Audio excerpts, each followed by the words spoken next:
বন্ধুরা, আজ তোমাদের সাথে শেয়ার করব। দেখুন কতটা সুন্দর একটা হাতা।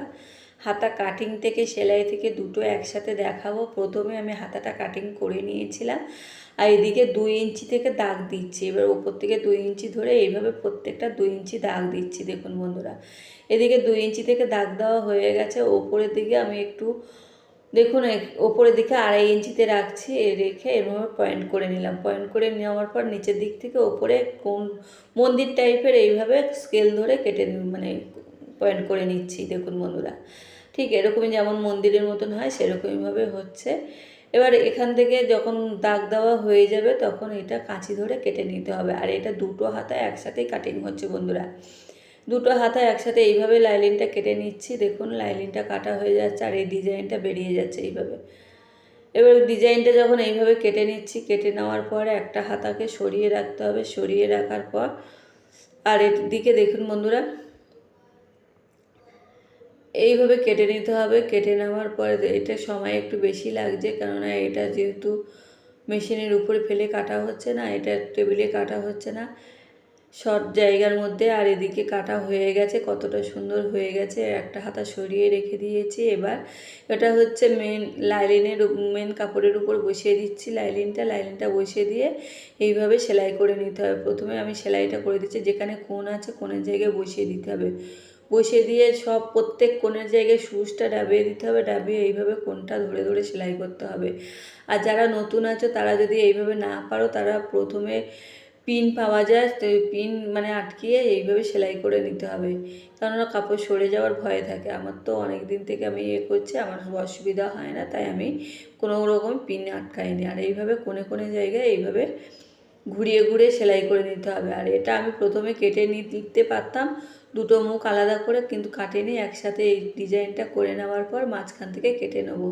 এবার প্রথমে আমি লাইনিংটা কেটে দেবো, কেটে দিয়ে উল্টিয়ে ঘুরিয়ে দেবো বন্ধুরা। এভাবে লাইনিংটা এর ভিতর থেকে কেটে দিচ্ছি। কেটে দেওয়ার পর, আর তোমরা যারা পারবে না সেটা পুরোপুরি দুটো ভাগ আলাদা করে দিলে এটা আরও সুবিধা হয়। আমি দুটো ভাগ আলাদা করে নিয়ে আমি একবারে উল্টিয়ে কাটবো।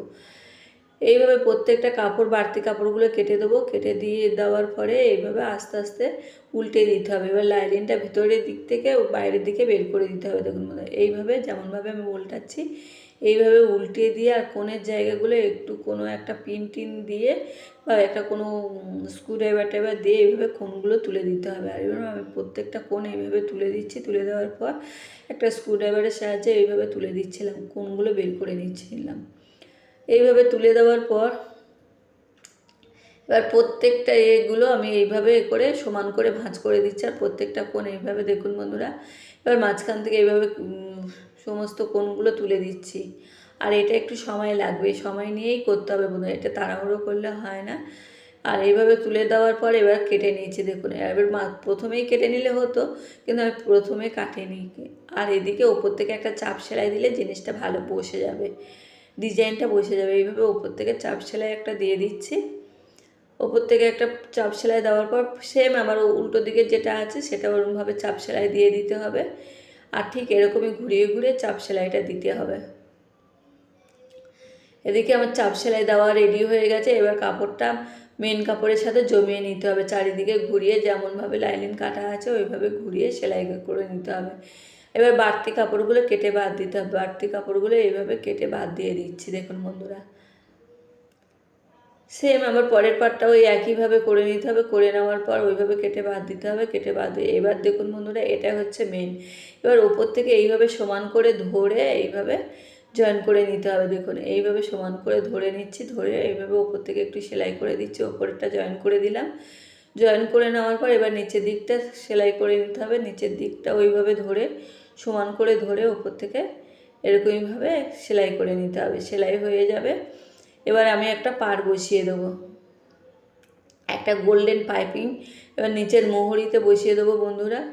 এবার একটা গোল্ডেন পাইপিং নিয়েছি। পাইপিং নেওয়ার পর নিচের মোহরিতে এবার এইভাবে বসিয়ে দিচ্ছি। বসিয়ে দেওয়ার পর এবার উল্টিয়ে সেলাই করে নিতে হবে। আর এইভাবে দেখুন বন্ধুরা, এটা দেওয়ার পরে খুব সুন্দর দেখতে হচ্ছিল, কিন্তু এইটা দেওয়ার পরে খুব সুন্দর মানে দেখার মতন হয়েছিল। আর এইভাবে দেওয়ার পরে এটা উল্টিয়ে নিতে হবে। উল্টিয়ে নিয়ে এবার একটা সূচ সুতো নিতে হবে বন্ধুরা। এইভাবে সেলাই যখন হয়ে যাবে একটা সূচ সুতো দিতে হবে। নিয়ে এবার ডিজাইনের মুখে মুখে সেলাই করে নিতে হবে। সুতোটা দিয়ে এইভাবে সেলাই করে নিচ্ছি। এইভাবে সেলাই করে নেওয়ার পরে প্রত্যেকটা এইভাবে সেলাই করে নিতে হবে। আমি একটা সেলাই করে দেখাচ্ছি।